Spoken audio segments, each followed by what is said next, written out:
on a commencé Baruch Hashem la Melacha de Bichoul, l'interdiction de cœur pendant Shabbat. On avait fait une petite introduction le dernier cours.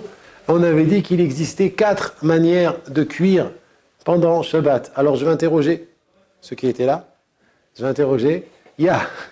Si vous voyez la tête de Binyamin quand je dis je vais interroger, ça, je ne t'interrogerai pas à toi Binyamin, je ne te poserai pas de questions, ça t'inquiète pas. Non mais le pire c'est qu'il sait tout, il sait tout. Il y a 4, si, je témoigne que Bilaïnara, tu sais tout. Bon, merci, merci beaucoup.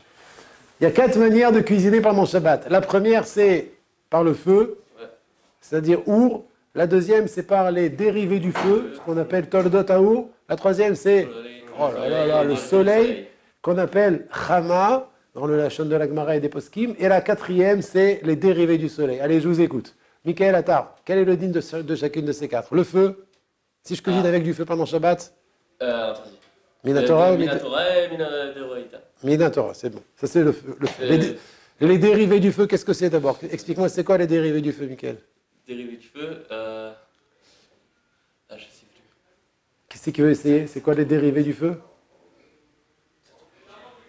Quand on a chauffé sur le feu, on a mis la casserole à part et puis on met un œuf dedans. Et féméon, dérivé du feu, c'est quelque chose qu'on a chauffé sur le feu, qui est bouillant et qui est plus sur le feu. Et à ce moment-là, je mets par exemple un œuf dedans, il cuit par les dérivés du feu, pas par le feu. Ça aussi, c'est Asur Minatora. Ouais? Oui. Après, quelqu'un qui cuit par le soleil directement, je vous écoute?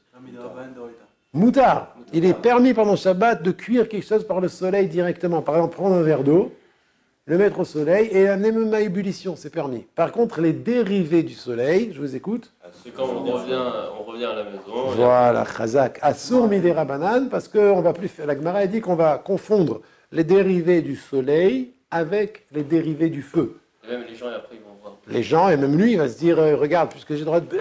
Sauf finalement, ma casserole, elle est chaude. Peu importe comment, je l'ai chauffé au soleil ou je l'ai chauffé au feu, c'est la même chose. Donc, midera banan, c'est assour de cuisiner dans les dérivés du. Hein? Le bord, c'est de Raïta. Pardon, de bord? Toldot haour, c'est de Raïta. Toldot haour, c'est de Raïta. Our, et Toldot haour, c'est les 2 premiers, c'est de Raïta. Toute cette petite introduction en bataille, elle est très importante à savoir pour comprendre les halakhot qu'on va dire maintenant. Est-ce qu'il est permis, pendant Shabbat, d'utiliser de l'eau chaude qui vient du robinet dans la cuisine ou dans la salle de bain? Alors sachez qu'il y a beaucoup d'avis. Je vais vous dire le psak du Rav Ben Sion Abba Shaul Zecher Tzadik El Kadosh Livracha. Il y a d'autres avis, mais celui que on a décidé de prendre, c'est le psak du Rav Ben Sion. Si un homme, en hiver, a allumé ce qu'on appelle en Israël le boiler, vous savez c'est quoi le boiler? Le doud Reshmali. Vous savez qu'il y a 2 sortes de manières. On chauffe l'eau de 2 manières, en Israël en tout cas, même en France je crois. On appuie sur un bouton, c'est une chaudière. Il y a sur les toits un réservoir d'eau dans lequel il y a une résistance. Ça va? Et comment ça se passe? En hiver, il n'y a pas de soleil. Donc comment l'eau elle chauffe? On appuie sur un bouton à la maison qui enclenche la résistance, qui fait bouillir l'eau qu'il y a dans le réservoir. Et donc qu'est-ce qui se passe? On attend, il y en a ça met une demi-heure, il y en a ça met 1 heure, il y en a ça met 2 heures. Maintenant tu veux de l'eau chaude dans ta cuisine, dans la salle de bain, tu auras de l'eau chaude. Ça vient du doud, on va appeler ça un doud cheshmali, un réservoir électrique. C'est la manière dont on réchauffe de l'eau en hiver. Alors, si jamais un homme a réchauffé de l'eau en Erev Shabbat, vendredi, avec le doud cheshmali, il n'aura pas le droit de se servir de cette eau pendant Shabbat, même pour faire la vaisselle. Pour quelle raison? Parce que quand il ouvre l'eau, le robinet dans la cuisine pour avoir de l'eau chaude, il y a un système qui se met en marche. Le réservoir, il doit toujours être plein, vous savez. Donc, qu'est-ce qui se passe? Il y a de l'eau chaude qui sort du réservoir dans la tuyauterie qui a pour arriver dans la cuisine. Il y a une arrivée d'eau froide qui arrive dans le réservoir. Et cette eau froide, en arrivant dans le réservoir, elle va se chauffer et elle va arriver à une température de 40 degrés qui est la cuisson, par l'eau chaude qui est déjà, imaginez-vous, l'eau chaude c'est on va dire 60 litres d'eau chaude dans le réservoir.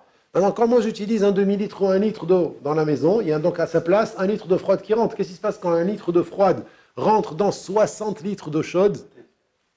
Et il devient Et mitbachel, il cuit, il est cuit. D'accord? Ah, excellente question, excellente question. Et bien que ce soit grama, c'est pas un maaseh bayadaïm. On sait tous que Shabbat, ce qui a soumis la Torah, c'est de faire une melacha directement. Alors, il pose la question, Rabbi Sassi, mais là, c'est grama. C'est grama, ça veut dire quoi grama? C'est indirect. C'est le fait que j'ai pris de l'eau dans la cuisine qui a provoqué que de l'eau froide est rentrée dans le doud. Malgré tout, c'est assourd. Pourquoi c'est assourd? Parce que c'est bishul de oraïta. Parce que c'est bishul de oraïta. Qu'est-ce que ça veut dire bishul de oraïta? Je provoque, c'est vrai begrama, mais je provoque une cuisson de l'eau froide qui rentre dans le doud. Et c'est de oraïta. Pourquoi c'est de oraïta? Je vous écoute. Pourquoi c'est de oraïta? Bishul de oraïta? Pourquoi c'est de... Allez, moi mon doud, j'ai éteint le bouton avant Shabbat. Si j'ai éteint le bouton avant Shabbat, ouais, alors, il fait mode. L'eau chaude qui est dans le réservoir, elle s'appelle Toldot Haour, les dérivés du feu. Pourquoi c'est les dérivés du feu? Parce que quand j'ai chauffé, vendredi, j'ai appuyé sur le bouton. On a déjà dit dans le premier cours que les résistances, c'est du feu. C'est considéré comme le feu. D'accord? Les résistances qui chauffent, c'est considéré comme du feu. Donc, la résistance qui a chauffé l'eau qui est dans le réservoir, c'était Minatora considéré comme un bichoul, mais bon, c'était vendredi, il n'y a aucun problème. Mais maintenant que cette eau, elle est bouillante, elle s'appelle Toldot Haour, le deuxième cas, dérivé du feu. Donc si tu mets de l'eau froide dedans, tu vas cuire l'eau froide, ce litre d'eau froide qui rentre dans ces 60 litres d'eau bouillante, se cuise par Toldot Haour, et donc, et si tu ouvres ton robinet pendant Shabbat dans la cuisine, tu es gorem, un bichoul de Horaïta. Donc c'est le psak du Rav Ben Sion. Cependant, le samedi matin, en général, l'eau a refroidi. Elle n'est plus à une température de Yad Soledet. Ah? On sait à peu près, on sait que le doute, si on l'éteint, c'est au bout d'une heure ou deux, c'est chaud. Voilà, exactement. Alors, en fonction de ce que tu connais, ton doud. Une heure avant, je peux mettre de l'eau. Voilà, exactement. Ça dépend en fonction de ce que tu connais, ton doud. Vous savez tous que quand on allume en hiver un doud, alors c'est vrai qu'au début, l'eau, elle est bouillante. Mais plus on éteint le doud, maintenant on éteint, plus on s'éloigne de l'heure où on l'a éteint, plus elle refroidit. Donc si l'eau, elle arrive dans le doud à une température de 35 degrés, ça sera permis de l'utiliser même pendant Shabbat. Je répète, une fois qu'on a éteint le doud avant Shabbat, on a éteint le doud avant Shabbat, l'eau, maintenant, une fois qu'elle est dans le doud, ça met beaucoup, c'est plus qu'une heure ou deux. L'eau, elle reste bouillante pendant des heures dans le doud. Moi, des fois, j'allume le doud pour mes enfants le soir, en semaine, je parle. En semaine, j'allume pendant 2 heures, 3 heures. Eh bien, le matin, j'ai encore de l'eau chaude. En hiver. Le matin, j'ai encore de l'eau chaude, c'est sûr. Quand j'allume 3 heures, et le vendredi, ça arrive très souvent dans les familles qu'on allume le doud pendant 3 heures, parce qu'il y a 4, 5, 6 personnes à doucher. Donc on allume le doud longtemps. Quand on allume le doud longtemps, l'eau, elle reste chaude plus longtemps. Donc regardez, il faut vérifier jusqu'à quand l'eau, elle reste chaude. En tout cas, donc je répète, Rabbi, les sikoum, je répète. En résumé, si en hiver, un homme a chauffé l'eau de manière électrique avec le boiler, en appuyant sur la résistance, il a fait chauffer par la résistance, alors on n'aura pas le droit pendant Shabbat, vendredi soir, c'est sûr, d'utiliser l'eau chaude. Pourquoi? Comme on vient de dire, parce que quand tu ouvres ton robinet dans ta cuisine, pour avoir de l'eau chaude, il y a de l'eau froide qui rentre dans le réservoir, et cette eau froide, elle se fait cuire par l'eau chaude qui est dedans. Donc c'est Bishul de Horaïta Betordot Haour. Par contre, si c'est en été, et que l'eau chaude, tu n'as pas eu besoin d'appuyer sur le boiler pour la chauffer, sur la résistance, elle s'est chauffée par ce qu'on appelle le doud shemesh, elle a chauffé par le soleil. Donc déjà, ça sera Toldot Chama. L'eau qui est dans le réservoir, vu qu'elle a été chauffée par le soleil, Binyamin, est-ce que tu te rappelles que dans le soleil, on avait dit que c'était une cuisson qui est faite par le soleil, c'est pas des Horaïta, c'est pas un issour de Horaïta, c'est un issour des Rabbanan. Cuire par le soleil, c'est moutard. Mais les dérivés du soleil, c'est assour comme des Rabbanan, comme il a dit tout à l'heure, Michael. Donc il dit le Rav Ben Sion, si c'est ainsi, on pourra, en été, se servir de l'eau chaude qui vient du doud shemesh, car, bien que lorsque je prends de l'eau chaude dans ma cuisine, il y a de l'eau froide aussi qui va rentrer dans le doud shemesh, mais puisque, comme on a dit, c'est que grama, ouais, comme il a dit ça tout à l'heure, et que la cuisson en soi, elle n'est interdite que bédé rabanan, grama, beissour des rabanan, c'est permis. Tout à l'heure, dans le doud cheshmali en hiver, quand on a chauffé l'eau en hiver, on a dit que c'était Toldot Taour, c'est Grama. Grama, on a fait un Issour indirectement. Mais comme c'est un Issour Deoraita, Bichoul Betoldot Taour, c'est interdit. Mais en été, puisque c'est Grama aussi, Betoldot Chama, qui est un Issour des Rabanan, donc ça fait deux raisons d'être Mekel. Deux des Rabanan, on associe les deux et on permet. La première, c'est Grama, et la deuxième, c'est Bichoul Betoldot Chama, qui est un Issour aussi comme des Rabanan, comme on a dit. Donc Grama, Beissour des Rabanan, c'est permis. On aura le droit pendant Shabbat, il dit le Rav, on aura le droit pendant Shabbat d'ouvrir le robinet d'eau chaude dans la cuisine, bien qu'il y a de l'eau froide qui va rentrer dans le réservoir et se faire cuire. Pourquoi? Parce que l'eau chaude qui est dans le réservoir, elle n'a été cuite que midera banane par le soleil. Même si j'allumais. Non, si tu l'allumais, ça devient de Horaïta. Ça devient de Horaïta si tu l'allumais. J'ai dit que ça a été réchauffé que par le soleil. Il n'a pas allumé ni vendredi ni jeudi. Voilà, exactement. Jeudi, il y a une Nakamina. Il faut voir si l'eau elle peut rester chaude de la résistance qu'on a allumée jeudi jusqu'à Shabbat. Voilà, en deux mots, Bekitsour, donc le psal du Rav Bension, il est clair. Est-ce qu'on a le droit de se servir de l'eau chaude de la cuisine pendant Shabbat? C'est pas juste. Rappelez-vous de ça, rappelez-vous. Je vous ai expliqué la technique, mais je voudrais qu'on se rappelle maintenant la halakha. C'est que si tu as allumé, réponse claire, si tu as allumé ton doud avant Shabbat avec le bouton de manière électrique, tu n'auras pas le droit de te servir de l'eau chaude pendant Shabbat. Par contre, si tu ne l'as pas allumé, mais tu as juste obtenu ton eau chaude avant Shabbat par le soleil, tu auras le droit de t'en servir pendant Shabbat de l'eau chaude qui est dans la cuisine. Attention, très important, tu n'auras le droit de t'en servir que pour faire la vaisselle.